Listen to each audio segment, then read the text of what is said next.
ถ้าไว้50ขึ้นนี่ไปถามหา100คนนี่50คนนี่บ่ได้หนังสือส่วนประเทศไทยนี่บ่ต้อง100 1,000เลยไปถามเมืองว่าผู้จักหนังสือนี่สิมีฮอด10คนบ่เนาะจะมีถึง10คนบ่100 ละ 1นี่มีบ่อันนี้จริงๆนะทุกคนอันนี้จริงๆนะสำหรับประเทศไทยมีคุณภาพการศึกษาอยู่ในอันดับที่107ของโลกและครองอันดับที่8รองจากลาวเมื่อเทียบกับประเทศในอาเซียนโดยทั่วไปแล้วประเทศกำลังพัฒนาเพลืองจะมีการศึกษาที่มีคุณภาพสูงกว่าพลเมืองของประเทศที่พัฒนาน้อยที่สุดและประเทศที่พัฒนาแล้วจะมีการศึกษาที่มีคุณภาพดีที่สุดซึ่งการศึกษาเป็นปัจจัยสำคัญต่อสุขภาพโดยรวมของประเทศตามข้อมูลของ Global Partnership for Education การศึกษาถือเป็นเรื่องของสิทธิมนุษยชนและมีบทบาทสำคัญในการพัฒนามนุษยสังคมและเศรษฐกิจโดยการศึกษาส่งเสริมความเท่าเทียมทางเพศสนับสนุนสันติภาพและเพิ่มโอกาสให้บุคคลนั้นๆได้มีชีวิตและมีโอกาสในการประกอบอาชีพที่ดีขึ้นการศึกษาเป็นอาวุธที่ทรงพลังที่สุดที่คุณสามารถใช้เพื่อเปลี่ยนแปลงโลกได้เนลสันแมนเดลา10 ประเทศแรกที่มีการศึกษาคุณภาพดีที่สุดในโลกมีดังนี้1. เกาหลีใต้ 2. เดนมาร์ก 3. เนเธอร์แลนด์ 4. เบลเยียม 5. สโลเวเนีย 6. ญี่ปุ่น 7. เยอรมนี 8. ฟินแลนด์ 9. นอร์เวย์ 10. ไอร์แลนด์สำหรับประเทศไทยมีคุณภาพการศึกษาอยู่ในอันดับที่107ของโลกและครองอันดับที่8รองจากลาวเมื่อเทียบกับประเทศในอาเซียนอันดับคุณภาพการศึกษาในอาเซียน 1. สิงคโปร์ 2. บรูไน 3. เวียดนาม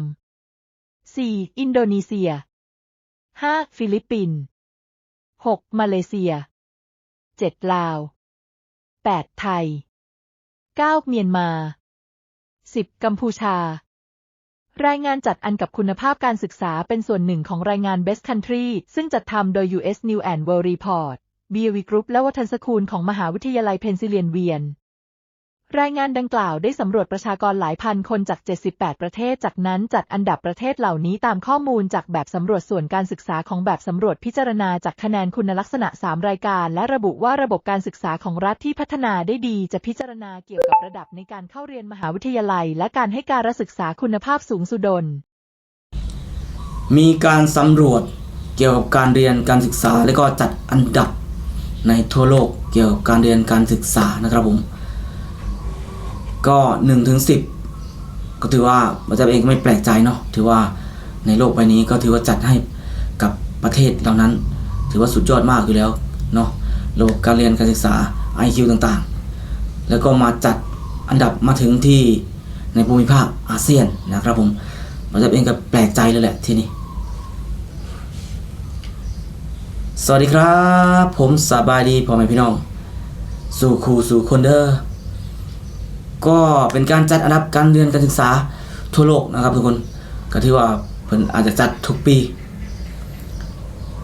ในทั่วโลกบ่จะเองก็แน่นอนเนาะอาจจะบ่ได้ใส่ใจอย่างไรแต่ว่า1 ถึง 10บ่จะคิดว่าบ่แปลกใจเลยเนาะในโลกใบนี้เนาะมีญี่ปุ่นมีเกาหลีมีเดนมาร์กมีนอร์เวย์ต่างๆเหล่านี้ก็ถือว่าสุดยอดอยู่แล้วเนาะเรื่อง IQ แต่1 ถึง 10ในอาเซียนถือว่ามีแปลกใจอยู่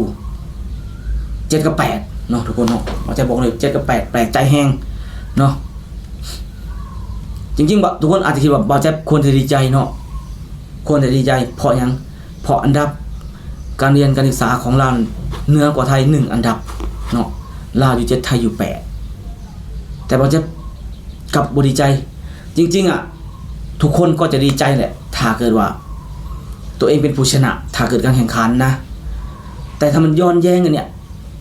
มันมีความย้อนแย้งเนี่ยกลายเป็นบ่ดีใจนะทุกคนบ่ดีใจนะเนาะนะเฮาบ่ฮู้ว่าการสำรวจผิดพลาดบ่เลยได้สำรวจทั่วโลกจริงๆบ่นะหรือว่าอาจสำรวจเฉพาะประเทศใดประเทศหนึ่งแล้วค่อยมา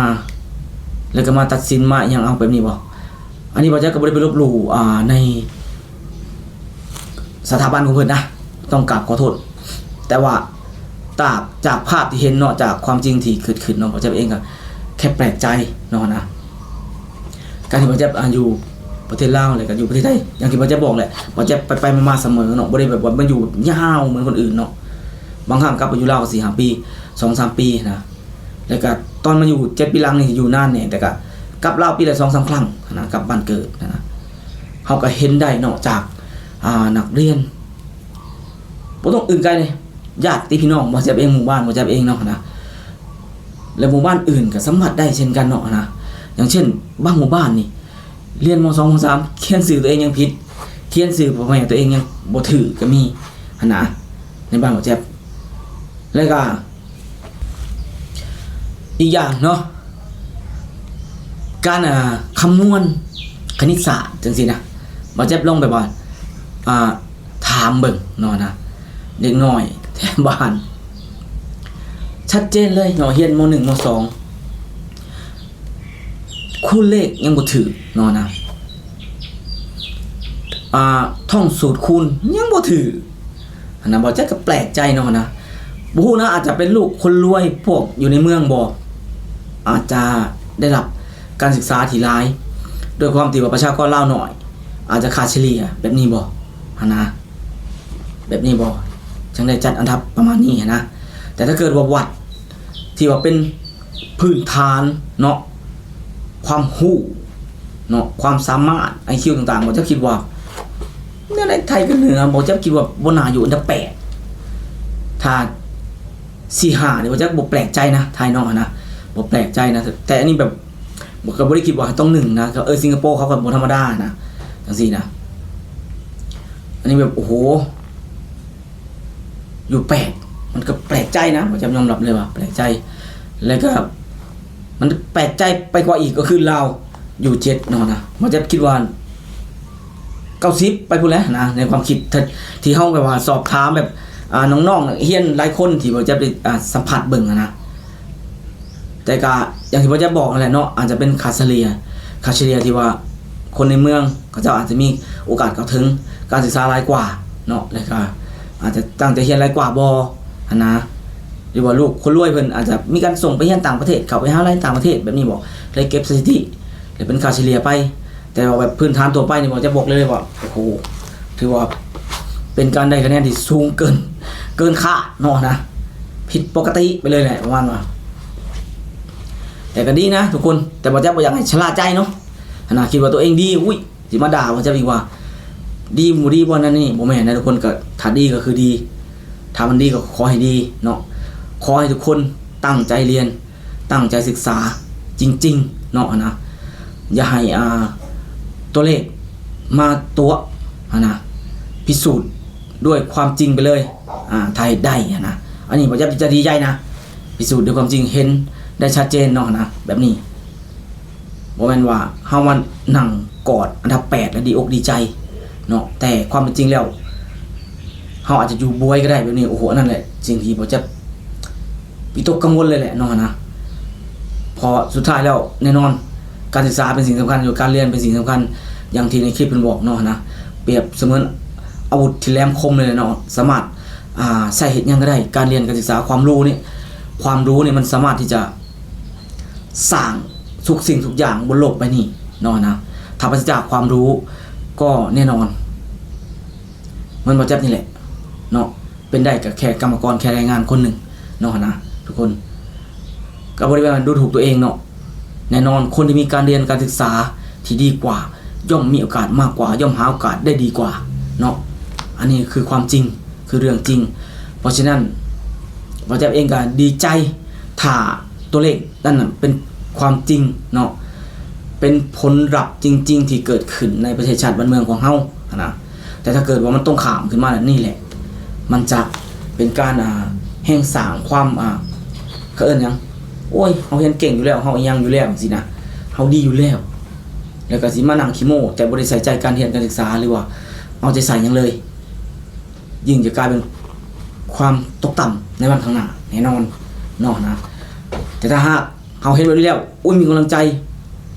มีการใส่ใจเพิ่มขึ้นเนาะนะแล้วก็ให้เฮาฮู้เสมอว่านั่นน่ะมันบ่แม่นเรื่องที่แน่นอนตายตัวเนาะนะขึ้นได้ลงได้แต่ว่าอันดับ7ก็บ่แม่นว่าดีนะเอาความจริงๆก็บ่แม่นดีเนาะ แต่เพียงแต่แน่นอนแหละเราจะเห็นคนไทยหลายคนเนาะอย่างที่บอกสัมผัสได้หลายคนเนาะอนุบาลนี่ท่องภาษาอังกฤษได้นะท่องศัพท์ภาษาอังกฤษได้เนาะที่ว่าจะได้สัมผัสบวกลบคูณหารไม่ต้องมาถามถึงเลยป .1 ป .2 เฮานี่ม .1 ม .2 ยังลำบากถึงว่าจะถึงแบบว่ามันย้อนแย้งกันนะจุพี่นี่เอาจริงเนาะถ้าผู้เฒ่าก็เดินกันไปถาม100 คนหรือว่า1,000 คนนี่จะมีสักคนบ่ที่บ่ได้หนังสืออยู่ประเทศไทยนะแต่บ้านเราแจ๊บนี่เอาแม่100 คนนี่บ่ได้หนังสือไปแล้ว50เสือบ่ถ้าวัย50ขึ้น60แล้วนี่บ่ได้หนังสือไปแล้ว50 คนนะถ้าบ่คิดถ้าวัยหมายถึงวัยบ่คิดไปวัย40ลงมานะถ้าวัย50ขึ้นนี่ไปถามหา100 คนนี่50 คนนี่บ่ได้หนังสือส่วนประเทศไทยนี่บ่ต้อง100 1,000เลยไปถามเมืองว่าผู้จักหนังสือนี่สิมี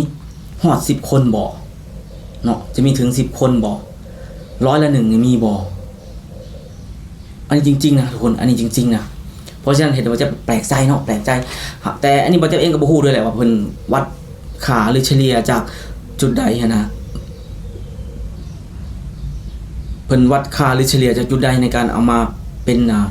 การจัดอันดับหรือว่าเรียงอันดับแบบนี้นะบ่จะก็บ่ได้ฮู้เนาะนั่นเพราะฉะนั้นอาจจะมีข้อผิดพลาดได้อาจจะคิดว่าบ่จะไปลบหลู่หรือไปด้วยค่าสถาบันของเพิ่นเนาะบ่แม่นเนาะอันนี้ก็ถือว่าหากว่าจะบ่ผิดก็กราบขอโทษเนาะนะเพียงแต่บ่จะแปลกใจเฉพาะบ้านบ่จะเองแล้วก็ประเทศไทยที่บ่จะได้มาอยู่ได้มาอาศัยได้มาเห็นเท่านั้นเองเนาะมันเป็นการแปลกใจซื่อๆเนาะแต่ว่าบ่จะบ่ได้คิดว่าบ่จะฮู้แล้วก็มั่นใจว่าการจัดอันดับนี่บ่จะจัดอันดับได้ด้วยตัวเองนะบ่แม่นแนวนั้นเนาะนะแต่ก็มันมีความแปลกใจแล้วก็งงๆมันรู้สึกย้อนแย้งกับสิ่งที่บ่จะเห็นเท่านั้นเองเนาะทุกคนเนาะสำหรับคลิปวิดีโอนี้บ่จะก็อยากฝากไว้ประมาณนี้ครับทุกคนก็ขอให้ทุกคนเบิ่งชมแล้วก็พิจารณาด้วยดุลพินิจของตัวเองเนาะนะด้วยวิจารณญาณของตัวเองเนาะทุกคนเนาะเพราะว่าจะเองบ่แม่นผู้รู้บ่แม่นผู้ที่มีความรู้เนาะนะบ่แม่นนักปราชญ์ใดๆเป็นแรงงานคนหนึ่งที่อาจจะมาแสดงความคิดความเห็นในมุมมองความคิดของแรงงานกรรมกรคนหนึ่งเท่านั้นเนาะทุกคนเนาะผิดพลาดก็กราบขอโทษขออภัยหลายๆสำหรับคลิปนี้บ่จับลาทุกคนก่อนสวัสดีครับสบายดีทุกคน